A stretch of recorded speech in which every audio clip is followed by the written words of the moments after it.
बिस्मिल्लाहिर्रहमानिर्रहीम। नाजरीन, निदाए kitchen TV पर आपका मेज़बान चौधरी ख़तर फ़ारूक में हाज़िर खिदमत है। पाकिस्तान ज़री मुल्क है और मुल्क की जीडीपी में ज़राअत का 17% हिस्सा है, और जो 17% हिस्सा है उसमें 60% लाइफ स्टॉक से है। कोई शक नहीं है, काला सोना पाकिस्तान की मईशत की तकदीर बदल देगा। लेकिन अलमिया ये है कि हमारी हुक्मरानों की तवज्जो इस तरफ नहीं है। कुछ तबके ऐसे हैं जो काम कर रहे हैं और असल में वही काबिल तहसीन है कि जो बका की जंग लड़ते हैं और मुस्तक़बिल को महफूज करने के लिए। पाकिस्तान में हमारी मकामी ब्रीड्स हैं, लेकिन हमारी उसको ब्रीड को, उस जनरेशन को महफूज नहीं किया गया, उसको डेवलप नहीं किया गया। इस हवाले से कुछ अमली इकदाम गवर्नमेंट के एंड पर तो इतने नहीं हैं जितना प्राइवेट सेक्टर पर कर रहा है। बैफलो ब्रीडर्स एसोसिएशन पंजाब पाकिस्तान के जनरल सेक्रेटरी इंजीनियर मियाँ समीउल्लाह साहब इस हवाले से बहुत एक्टिव हैं।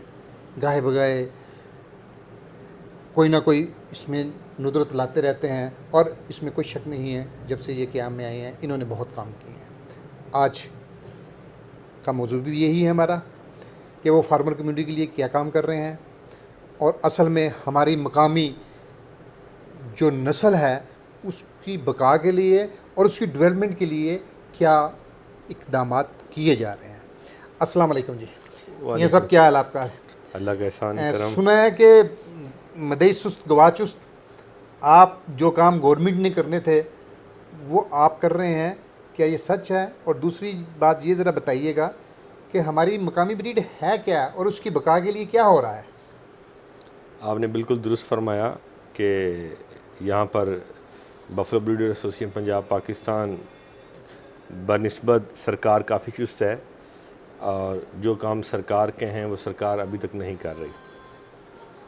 और दूसरा जो आपका सवाल था कि हमारी मुकामी नस्ल क्या है, मैं समझता हूँ कि अल्लाह ने जहाँ बहुत सी नेमतों से नवाजा, वहाँ हमें नीली रावी बफलो से भी नवाजा।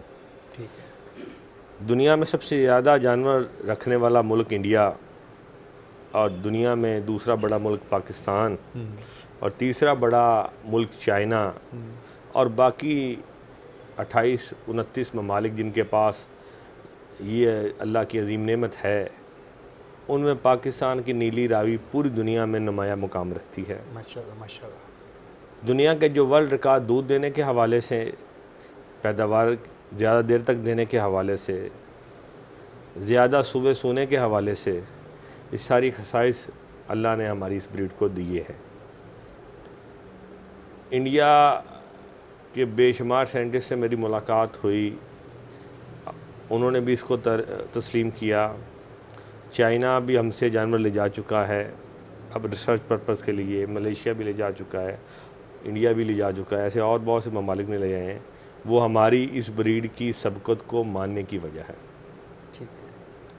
हमारे पास पाकिस्तान में ऐसी फैमिलीज़ मौजूद हैं जिनके पास 300-400 साल पुरानी ब्रीड्स लाइन ब्लड मौजूद है। माशाल्लाह, बड़ी बात है जी। ये बहुत बड़ा असासा है हमारे विरसा है, बहुत बड़ा विरसा। 2019 में फरवरी के अंदर बफलो रिसर्च इंस्टीट्यूट पत्तोकी के अंदर जो इंटरनेशनल कॉन्फ्रेंस हुई, उसके साथ हमने मेले को भी कनेक्ट किया। 52 किलो 52 kg इन 36 आवर, यानी 35 किलो 24 घंटों की एवरेज बनती है। ये एक पैगाम था पूरी दुनिया को, अमेरिकन्स को, कैनेडियंस को, ब्रिटिश को, न्यूजीलैंड जैसे मुल्क को, जिन्होंने अपनी माशियत के अंदर लाइफ स्टॉक से बहुत सी तरक्की हासिल की और दुनिया को लीड कर रहे हैं, और अपनी ब्रीड हॉल्स्टन फ्रीजन को ये कहते हैं कि वो दुनिया की सबसे ज़्यादा दूध देने वाली या ज़्यादा नेमतें रखने वाला जानवर है। उनके लिए एक लम्हा फ़िक्रिया था कि बफलो 35 लीटर नीली रावी, पाकिस्तान की नीली रावी, पूरी दुनिया के 20 से ज़्यादा ममालिक के डेलीगेशन के सामने ये रिकॉर्ड हमने करवाया कि वो 35 किलो यौमिया 70 फैट्स के साथ दूध दिया। 2009 से 2019 तक का ये सफ़र जो बफलो ब्रीडर एसोसिएशन ने तय किया, हमने 2000 के अंदर पाकिस्तान के अंदर इंटरनेशनल मेले का इनकाद किया बफलो रिसर्च इंस्टीट्यूट में। उस वक्त 42 लीटर इन 36 आर था और 10 सालों में हमने इसको 10 लीटर जंप ले लिया। माशाल्लाह माशाल्लाह, ज़बरदस्त achievement। 19 के अंदर 52 लीटर इन 36 आर हुआ। तो ये वो आवाज़ थी, ये वो खामोश आवाज़ थी जो हमारे ब्लैक गोल्ड ने गवर्नमेंट को दी कि मेरी तरफ तो देखो। सरकार को उसने पुकारा और कहा कि आप देखें इंडस्ट्री को, हम कहते हैं कि दुनिया ने इंडस्ट्री से बहुत सी डेवलपमेंट की है। हमारी गवर्नमेंट भी जब कुछ पॉलिसीज़ को बनाती है तो प्रायोरिटी के अंदर अगर एनर्जी देनी है तो first priority to the industry. अगर उन्होंने लॉनिंग करनी है, फाइनेंस करना है तो first priority to industry. Infrastructure अगर देना है तो first priority to the industry. वो अपने जीडीपी में क्या कंट्रीब्यूट करती वो भी आपको पता है, और जिसको आप कुछ नहीं देते वो आपके जीडीपी में क्या रोल अदा करती है वो भी आपसे अया नहीं। ठीक है। मैं पाकिस्तानी अवाम को इस बात की मुबारकबाद देता हूँ कि जो उनकी वाबस्तगी थी इस नीली रावी से, उसी की वजह से ये कायम है, वरना हमारा नाम दास्तानों में रह जाता। अच्छा, अभी मुझे ये बताइएगा कि आपने इस जो पॉइंट आउट किया कि 2009 से लेकर और अब तक इस आवाज़ को बुलंद किया, इसके मकाम को बताया, तो क्या कहीं ऐसा तो नहीं है कि भैंस के आगे बीन बजाने वाली बात तो नहीं हो रही? क्या गवर्नमेंट ने आपकी आवाज़ पर लबैक कहा, कोई अमली इकदाम किए? मैं समझता हूँ मुकम्मल नाकामी का सामना हमें नहीं हुआ, लेकिन तवक्को कामयाबी से हम किनार भी नहीं हुए। हम ठीक है। बहुत सा काम करने वाला है। मतलब वो क्या है अभी जो करने वाले काम हैं जो गवर्नमेंट को करने चाहिए? गवर्नमेंट को करने के लिए बुनियादी चीज़ तो ये है कि 1 से 5 रखने वाला किसान जो है, जिसके पास मैक्सिमम 5 जानवर 90% आबादी है, उनके पास अपने ब्रीडिंग बुल रखने की कैपेसिटी नहीं है। और जेनेटिक को इम्प्रूव करना, आने वाली नस्ल को बढ़ाना देना, उसकी पैदावार में बढ़ाना, उसकी गोश्त की पैदावार को बढ़ाना, दूध की पैदावार को बढ़ाना, या बीमारियों के ख़िलाफ़ उसकी रेजिस्टिविटी, क़ुव्वत मुदाफ़त, या दूध देने के दौरानिए को बढ़ाना, ये सारे अमल जेनेटिक से वाबस्ता हैं और इसके लिए सरकार को ही काम करना होगा। सरकार ने कोई अमली स्टेप किए? सरकार के पास कादराबाद में ISO सेटिस्फाई जो SPU है, इसकी परचेज़ के अंदर बफलो ब्रीडर एसोसिएशन ने बड़ा किरदार अदा किया है, लेकिन अभी तक जो वहाँ बुल खड़े हुए हैं जो जिनकी क्वालिटी को वो हम दुनिया के सामने तो ये कहते हैं कि वो बहुत अच्छे हैं, लेकिन buffalo breeder association Punjab Pakistan ये समझती है कि थोड़ी सी एफ़र्ट से इसको बहुत ज़्यादा अच्छा किया जा सकता है। हमने सरकार से रिक्वेस्ट की थी कि वो ब्लैक गोल्ड क्लब यानी 20 लीटर यौमिया दूध देने वाली भैंसों के बच्चों को मुस्तकबिल के बुल के तौर पर सिलेक्ट करे और उसका सीमन पूरे पंजाब के अंदर प्रोवाइड करे। सरकार ने हमारी इस बात को पूरी तरह से अभी कबूल नहीं किया और इस पर अमल दरामद नहीं किया। Buffalo breeder association Punjab Pakistan ने अपने ज़रिए आप फार्मर से पेडिग्री बुल्स जिन्होंने 2009 या इससे कबल या वो ब्लड लाइन जो पुरानी 200-300 साल पुरानी है, उनके बच्चों को फार्मर से ले लिया है कॉन्ट्रैक्ट बेस पर। और पाकिस्तान का जो वाहद मॉडर्न SPU है जो कि पाकिस्तान आर्मी चला रही है रनाला में, जिसमें करोड़ों रुपए के सॉफ्टवेयर भी मौजूद हैं जो उनके क्वालिटी को अच्छा करते हैं, उनसे हमारा MOU साइन हो चुका है। मुस्तकबिल आने वाले दिनों में उम्मीद तो ये है कि 2020 के स्टार्ट ही से हम पूरे पंजाब में किसान को इंतहाई कम कीमत पर शायद 3500 रुपये फ़ी डोज़ के हिसाब से हम प्रोवाइड करेंगे अच्छा सीमन। और ये इसकी जो कॉस्ट है वो और इसकी जो डिस्ट्रीब्यूशन है ये मेजॉरिटी डोनेशन बेस होगी। ये फार्मर अपना वज़न खुद उठाएंगे और सरकार को एक मैसेज भेजेंगे कि ये वो प्रोजेक्ट्स हैं जिन पे अरबों की ज़रूरत नहीं है, सिर्फ तवज्जो की ज़रूरत है।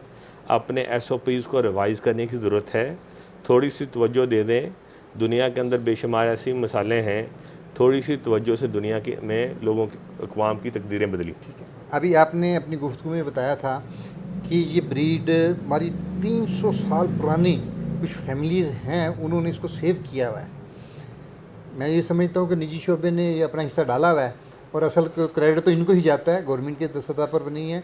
क्या उनका तज़किरा करना मुनासिब है कि वो कौन से खिते में हैं और कौन लोग हैं, ताकि मेरे फार्मर को जो इसको लेना चाहते हैं या उसको सेव करना चाहते हैं या इसमें अपना किरदार अदा करना चाहते हैं, उनकी रहनुमाई के लिए। नीली रावी का जो रीजन है वो डिस्ट्रिक्ट कसूर से लेके ऑनवर्ड चलता है, सतलुज के बेल्ट के साथ साथ इसे कहते हैं। ठीक है। बेसिकली नीली रावी 2 ब्रीड्स का मजमूआ है, क्रॉस ब्रेड है, नीली और रावी। ठीक है। नीली सतलुज के नीले पानी से और रावी के दरिया से। दरिया से। इन 2 दरियाओं के किनारों पर बसने वाले जो बफलोज़ हैं, जो भैंसें हैं, उनको हम नीली रावी कहते हैं। ठीक है। और ये अलग-अलग अपनी शनाख्त रखते हैं। इस शनाख्त के हवाले से भी हमने सरकार से कहा और सरकार ने अभी तक सुस्त रवि का मुजाहरा किया और इनके DNAs को प्रिजर्व नहीं किया। हमने ये स्टेप भी उठाया, गवर्नमेंट सेक्टर से निबजी फैसलाबाद जो है उनसे हमारा MOU साइन हो चुका है और उनको हमने इनके बुनियादी सैंपल DNA के भेज दिए हैं। ठीक है। ताकि स्टैंडर्डाइजेशन के लिए वो ब्लड लाइन प्रिजर्व हो सके। ठीक है। और आपका वो सवाल कि वो कौन सी फैमिलीज़ हैं, तो वो बड़ी नुमाया ख़ानदान है। मैं बल्कि सरफ़रिज़ होतियाना फैमिली का नाम लूँगा, जो डिस्ट्रिक्ट पाकपतन होता गांव से बिलोंग करती है। उनके पास 300 साल से पुरानी ब्रिदर, बल्कि 1942 का जो 5th ऑल इंडियन कंपटीशन मलका एलिज़ाबेथ के दौर में हुआ और मलका विक्टोरिया ने उसको कंटिन्यू किया, वो सारे उन्होंने विन किया, वो लाइन भी उनके पास मौजूद है। इसी तरह उस बेल्ट के ऊपर सैयद फैमिली हैं, शाह के लाल शाह गांव हैं, वहाँ के लोग हैं, रत फैमिली है, इस तरह और बोदला फैमिली है, इसी तरह बहुत से फैमिलीज़ हैं। इसमें दौलताना फैमिलीज़ के लोग भी हैं, इसमें वट्टू फैमिलीज़ के लोग भी हैं। तो ये वो लोग हैं जिनके पास पुरानी लाइंस मौजूद हैं। अच्छा, अब ये बताइएगा कि गवर्नमेंट को तो आपने सजेशंस दी हैं, क्या मेरे फार्मर कम्युनिटी को, निजी शोबे को जो शौकिया रखते हैं, या उनको कोई आप ऐसी टिप्स दें ताकि वो इस काम को अपने तौर पर कर सकें, उनके लिए कोई इंस्ट्रक्शंस? पहली बात तो ये है कि फार्मिंग जो है जब तक मुमकिन नहीं जब तक फार्मर्स इकट्ठे ना हो। ठीक है। तो मैं समझता हूँ कि फार्मर्स को पिछली रवायात को, अपनी जो इनके बाप दादा अजदाद की थी, इन्होंने अपने गांव के अंदर मुश्तरका बुल्स छोड़े हुए थे, सरकारी सान के नाम भी दिए उसको, जो पिंड का झोटे का नाम भी दिया इन्होंने। इस तरह के स्टेप्स दोबारा उठाने होंगे। अच्छा। जो टॉप लाइन के बुल्स हैं वो उन लोगों को, अभी पिछली फैमिलीज ऐसा काम कर भी रही हैं, उनसे ख़रीदने में या वो डोनेशन में, जिस तरह भी इनको आपस में मिलकर कलेक्टिवली वो सीमन जब तक इनके पास नहीं आएगा, जो तरक्की का रास्ता है वो अच्छी क्वालिटी का सीमन है। आने वाली जो जनरेशन है, हमारी बफलो की पॉपुलेशन दिन ब दिन कम हो रही है। इसकी वजह क्या है? इसकी बुनियादी वजह हुकूमत की लापरवाही है और फार्मर की बदहाली है, माशी इस्तेहाल है। जो और चूँकि जब जानवर से उसका पेट नहीं बढ़ेगा, उसके घर के उसके बच्चों का पेट नहीं बढ़ेगा, तो वो अपनी ज़रूरियात ज़िंदगी के लिए उसको सेल करेगा। और यही वजह है कि हमारी पॉपुलेशन बफलो की कम हो रही है और ये बड़ी ख़तरनाक बात है। हमारे पंजाब के अंदर जो मंडियां हैं, इसके अंदर दूध शीरखार बच्चे जिनकी उम्रें 10 दिन से कम हैं, वो माओ से अलहदा हो जाते हैं। और कराची की इंडस्ट्री जो है, मैं पिछले चंद माह पहले कराची गया और गवर्नर सिंध को हमने बफलो एम्बेसडर भी डिक्लेयर इसीलिए किया कि तकरीबन 10 मिलियन जानवर जो हैं वो कराची के सर्कुलेशन में हैं और हर साल कोई 17 लाख 1.7 मिलियन बफलोज जो हैं वो सेलेक्ट